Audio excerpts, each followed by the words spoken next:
The heavens declare the glory of God. The skies proclaim the work of his hands. Day after day they pour forth speech. Night after night they display knowledge. I'd like to put in context this reading that I'm going to share with you this evening. The first is that I'm going to begin reading this parable of the mustard seed from the Gospel of Thomas. Now, most people don't know there is such a thing, and it's actually older than the Gospel of Mark, which is our earliest Gospel. Some think that Mark's Gospel may have been written by about 40 AD, and others think 60, and others think still even 80. The Gospel of John was not written until at least 100, or even 120, or even 150 of AD, or the Common Era. Now, the other thing to know is that if Mark was the earliest in our canon, what did he have to rely on? Or Luke or Matthew, for that matter? Well, there were two possibilities. One was a source called Q. I think Q is a collection of oral stories and traditions. And then there is this Gospel of Thomas, which is written. The Gospel of Thomas is strictly a list of sayings of Jesus or little stories about Jesus. It's also important to know that Paul had written his letters before the first gospel appeared. So Paul's theology would have shaped Matthew, Mark, Luke, and John. So that's sort of out there.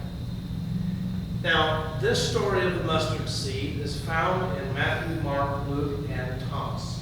So I'm going to first read you Thomas's version, the earlier and older version of this story. The disciples said to Jesus, "Tell us what heaven's imperial rule is like." And he said to them, "It's like a mustard seed. It's the smallest of all seeds, but when it falls on prepared soil, it produces a large plant and becomes a shelter for the birds of the sky."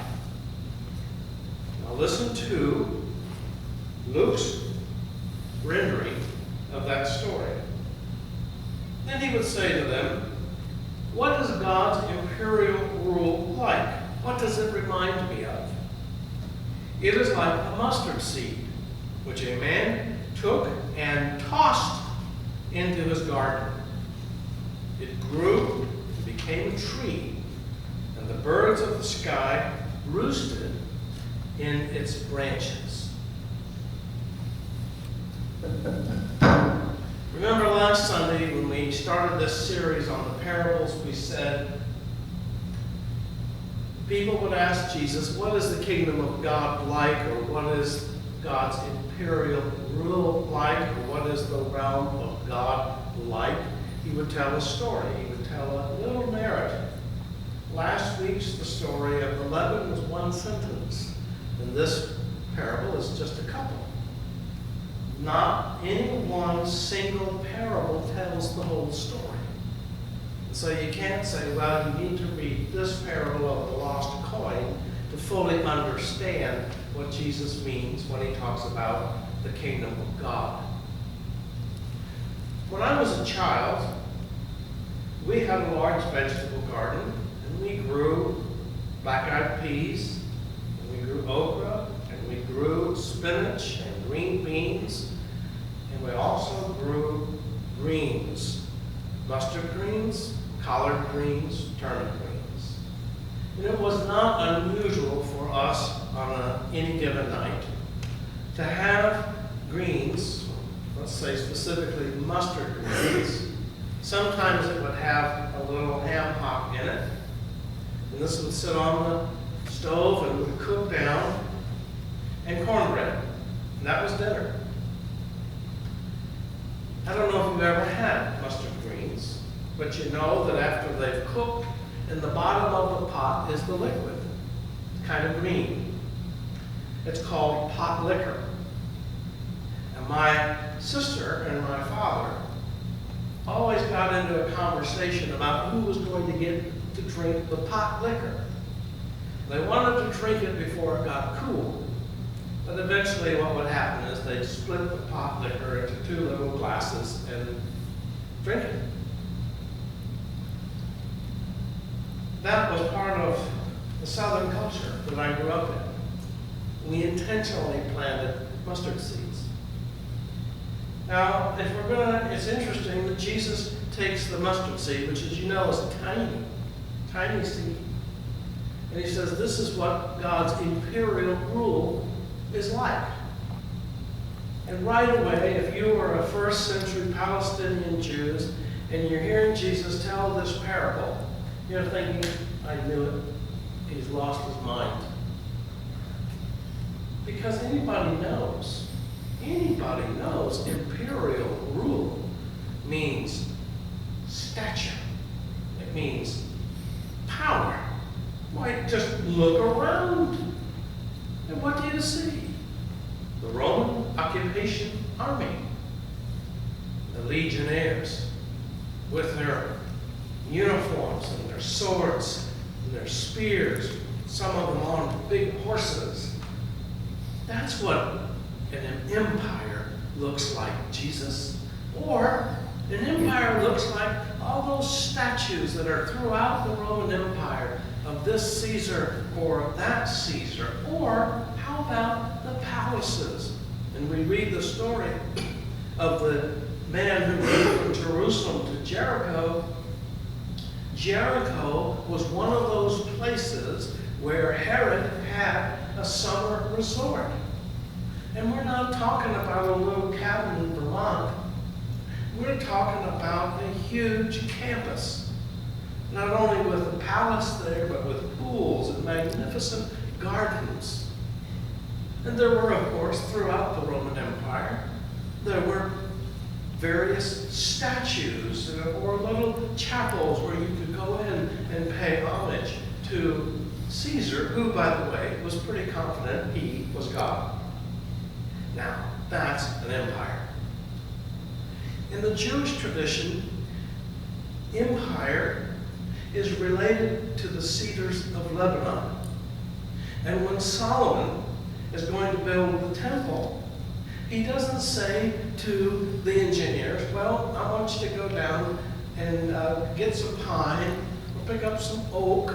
He says, no, I want you to go to Lebanon and I want you to cut down cedar trees or buy cedar trees from the Lebanese for the timber that would go into the new temple. So we're talking about a large, majestic, towering tree. And in the Jewish lore, it was so majestic and so big that people and all the animals of the earth could gather in the shadow of its branches. And the birds of the sky could live atop the cedar of Lebanon. Now that, you see, is an empire. So what in the world is Jesus doing saying, no.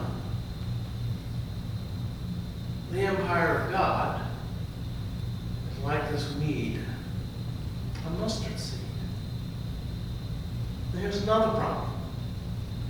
Mustard in those days, this was not southern Israel or southern Judah. These were Yankee Jews. They never heard of mustard greens. They considered it a weed. And in Jewish thinking, when you plant things, you keep the different kinds separate. It's just like today when you go to a Jewish home. You will not find cheese and meat on the same platter because that's mixing species and that's considered unclean. The same is true with cloth. You wouldn't take hemp and weave it with cotton to make clothing. It's two different kinds. You don't mix kinds. Okay? In Luke's story, the weed is tossed garden willy-nilly by this fellow. It would be bad enough that he just planted a row of weeds. This parable doesn't say that. No, he just kind of throws them into the garden.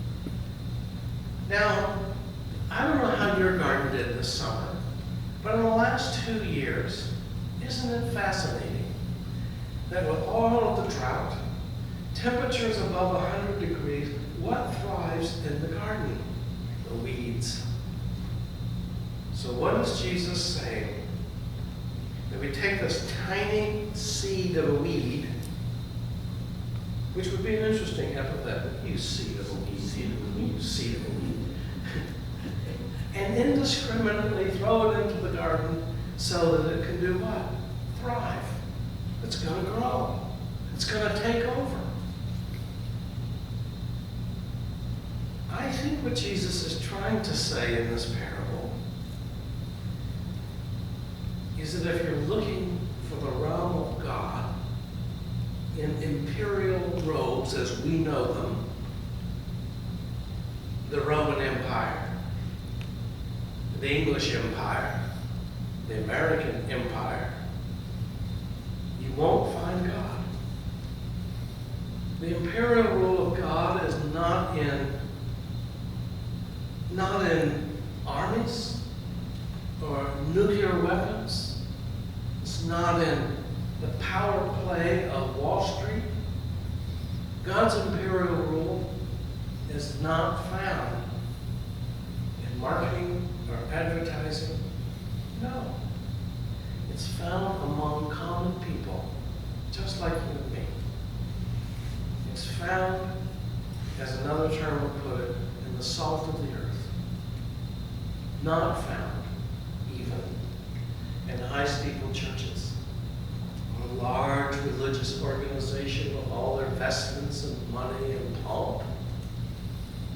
No, says Jesus, the kingdom of God is pretty ordinary, pretty common, pretty much like you and me.